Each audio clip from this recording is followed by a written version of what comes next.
Fala galera, Matheus aqui, estamos começando o que pode ser muito bem a semana mais bombástica de todo este semestre, pelo menos no que se refere a dados econômicos.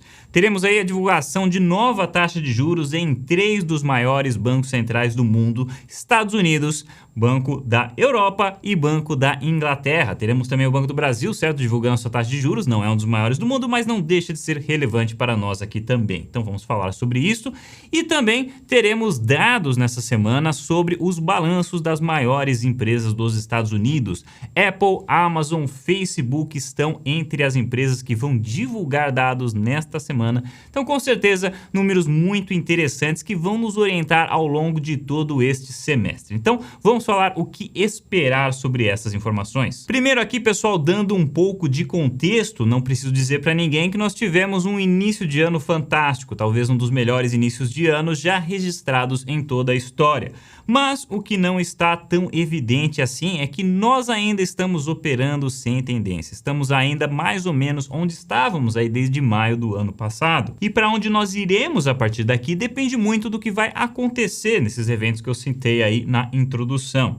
Só parte do mercado comprou o rally até agora. Nós temos aí o varejo que comprou pesado este rally, ele comprou 2,5 bilhões só na semana passada. Tivemos também os CTAs, os operadores de tendência, também entraram pesado aí neste fluxo de alta que nós estamos vivenciando desde o começo do ano, mas este mercado ainda é um mercado com pouca liquidez. E é por isso que estes players, que normalmente não são assim tão relevantes para movimentar os mercados, estão movimentando os mercados de forma muito forte neste momento. Se a gente for analisar outros players, que estes sim, historicamente, são tidos como grandes market movers, né? Que são justamente os hedge funds ou os fundos multimercados lá nos Estados Unidos, eles ainda não compraram este rally.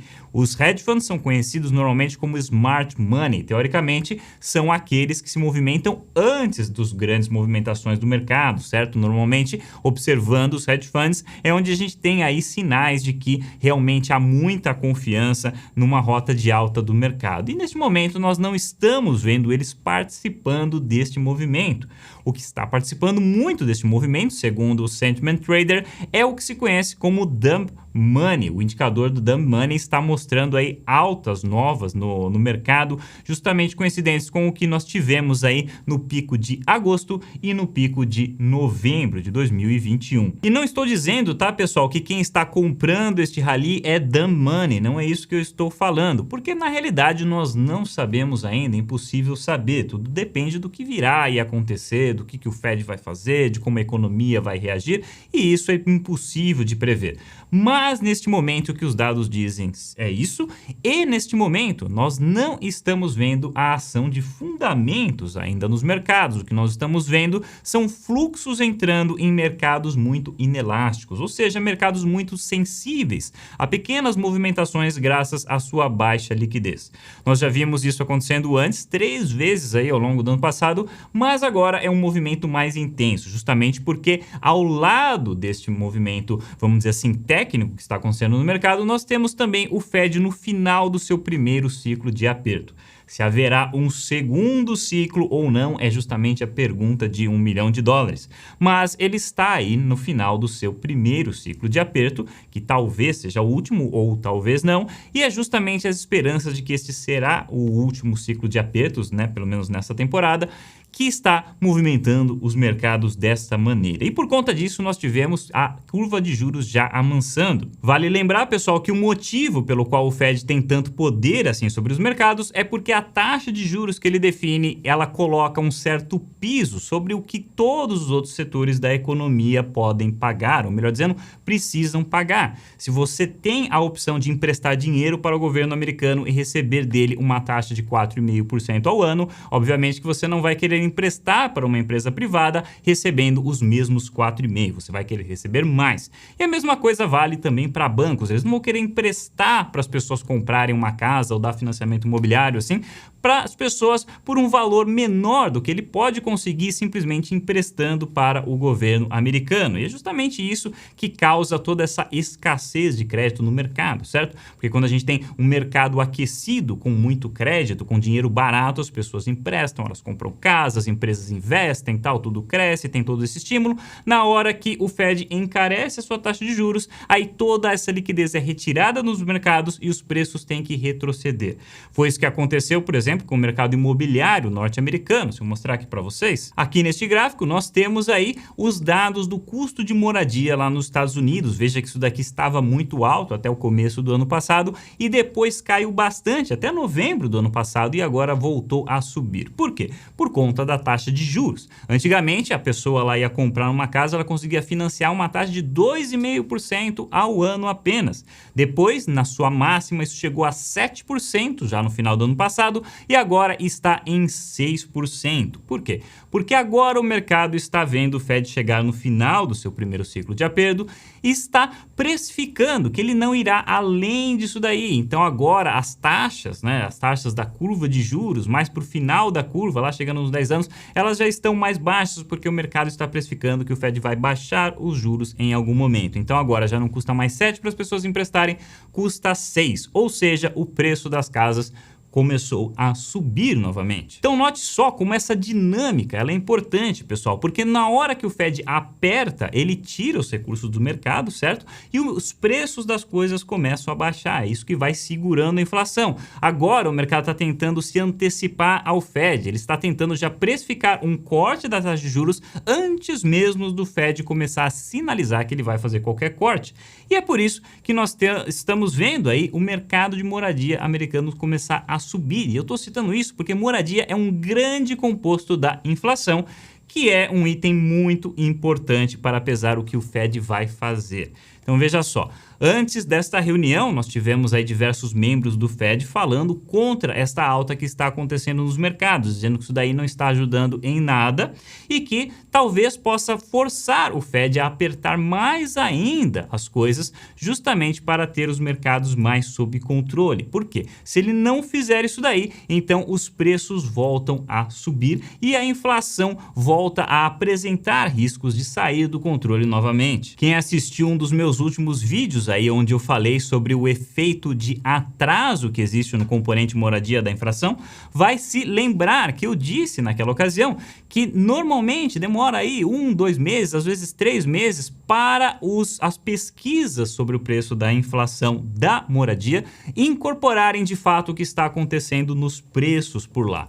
Então, nós estamos ainda vivendo uma tendência de baixa na inflação de moradia por conta das baixas que aconteceram no final do ano passado, mas agora, com essa tendência se revertendo, se continuar assim, certo? Se o Fed não fizer nada para parar com isso, se continuar assim, nós teremos um agravamento dos preços de moradia novamente, o que vai anular este componente que está ajudando muito a inflação a diminuir. E isso, claro, que reacende os medos de que a inflação venha em ondas, como eu já falei aqui para vocês num outro vídeo anterior. Eu coloquei esse gráfico que está aí na tela, onde eu mostro a inflação hoje em comparação com o que aconteceu na década de 70, quando a inflação baixou, mas depois aumentou abruptamente de forma inesperada e fez com que o Fed tivesse que apertar os juros de uma forma nunca antes vista na história. E embora essa mera comparação com o passado não seja suficiente para dizer que isso vai se repetir mais uma vez,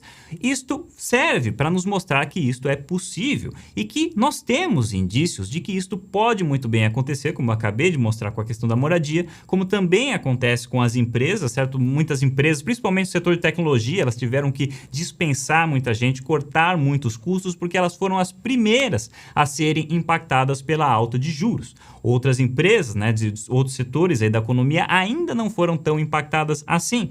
Porém, se a alta acabar, se todo este movimento terminar, elas nem chegarão a ser impactadas. Ou seja, as pressões inflacionárias sobre os salários, elas não desaparecem e surge este movimento que está aí na tela, que também está sendo alimentado por outros fatores que já estão acontecendo, tá, pessoal? Vou mostrar agora aqui para vocês, por exemplo, a oferta de moeda. Veja que isso daqui já aumentou tremendamente desde as baixas no final do ano passado até o momento que nós estamos agora. Está praticamente na sua máxima vista aí nos últimos anos, próximo do fim de 2021. E se essa oferta continuar crescendo, as condições financeiras do mercado elas continuam se tornando mais brandas, favorecendo o crescimento, o que é bom por um lado, mas por outro lado gera a inflação. Então, pessoal, diante de todo este cenário, o que o Fed pode fazer?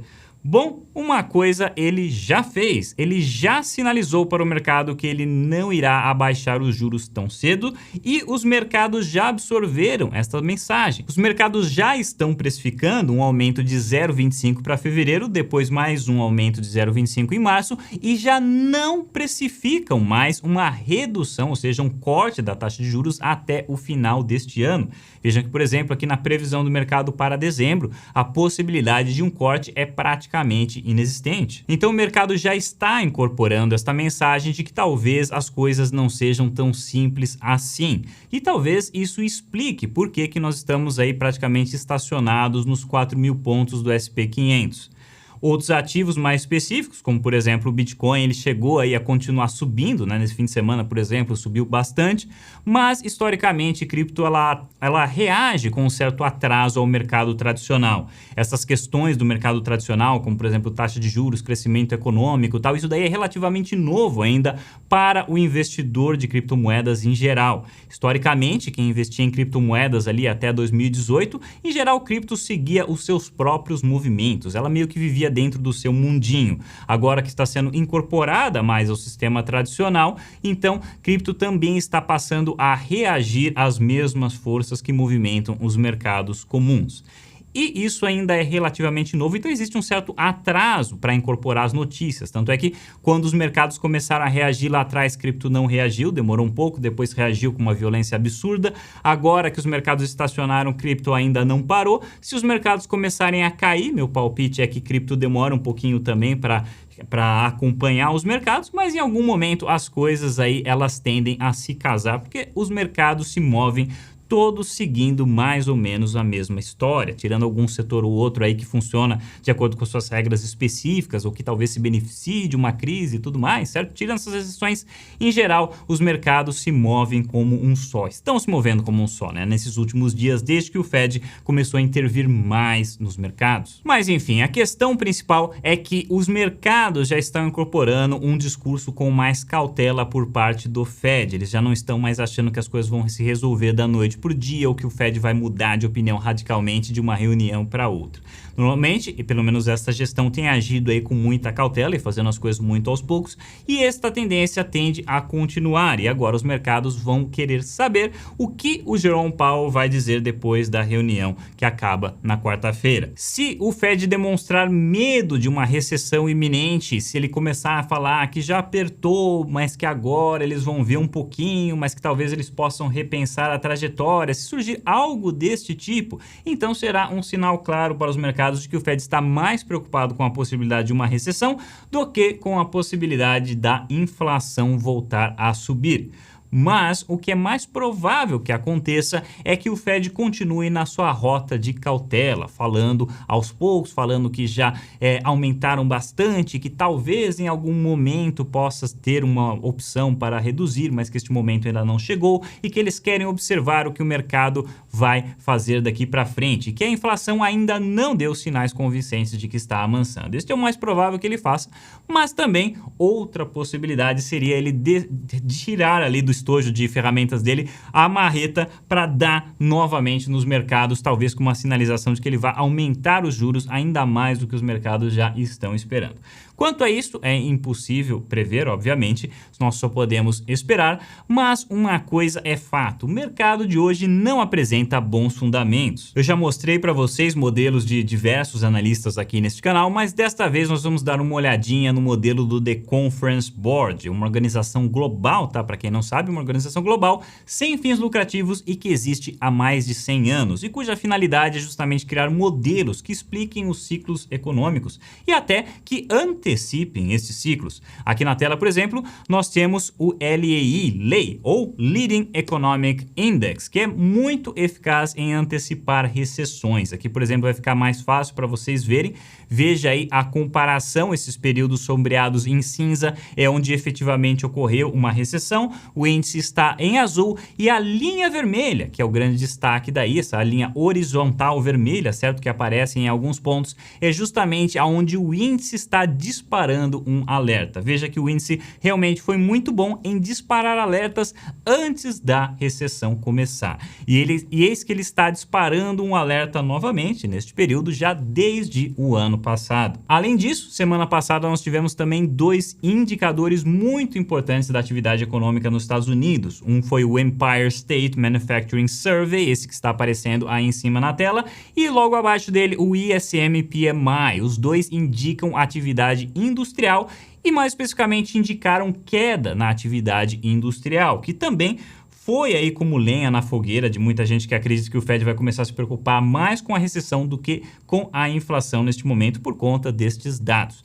Independente do que o Fed for fazer, é óbvio que são dados que estão alimentando aí a possibilidade de nós entrarmos em uma recessão. E também nós temos, claro, a famosa inversão da curva de juros, que já falamos diversas vezes aqui neste canal. Na tela aí está a curva de juros de 3 meses menos a de 18 meses, certo? E aí nós estamos com um spread, uma diferença entre elas que é a menor em 20 anos. Significa basicamente o seguinte, pessoal, vamos pensar assim, quando você vai emprestar dinheiro, certo? Se você for emprestar por um mês, você vai aceitar receber uma taxa de juros X, mas se você for emprestar por 10 anos, certo? Você vai correr um risco de inadimplência muito maior e, logicamente, que você vai querer uma taxa maior para conseguir emprestar este dinheiro. Então, o que é normal é que uma curva de juros mais longa, ou seja, uma curva de juros baseada em títulos com vencimento mais longo, ela tem aí uma taxa de juros maior do que uma curva de juros curta. Agora, o que nós estamos vendo aí já há algum tempo nos mercados é justamente o oposto disso, por isso que nós falamos aí inversão da curva de juros. Então aqui no caso nós temos o spread, ou seja, a diferença entre a curva de juros de 3 meses com a curva de 18 meses e veja que ela está invertida numa intensidade que não se vê nos últimos 20 anos. Então, pessoal, os fundamentos neste momento eles não estão bons e para completar a agenda dessa semana nós teremos grandes empresas divulgando resultados, maiores nomes, eles ainda não divulgaram os números deles ainda, né? Citamos alguns aqui, Apple, Amazon, Google ainda vão divulgar nessa semana, temos também grandes nomes do setor bancário e de diversos outros setores que ainda vão divulgar, mas nós já temos muitas empresas que divulgaram e se for seguir o que está acontecendo, o que nós teremos nesta divulgação de balanço será um belo de um paradoxo, porque nós teremos uma das piores temporadas de resultados junto com uma das melhores temporadas nas ações. Os mercados, eles até agora não estão se importando com o que os números das empresas têm a dizer. Claro que grandes nomes ainda não saíram e esta situação pode mudar, então não vamos bater um martelo nesta tecla ainda, mas nas palavras do Morgan Stanley, o percentual de resultados que superou as expectativas ficará entre os piores resultados de um quarto bimestre dos últimos 10 anos. Se os números continuarem assim, obviamente. O que é um grande contraste com o que nós estamos vendo no início deste ano para os mercados, que é basicamente um dos melhores inícios de ano já vistos em toda a história.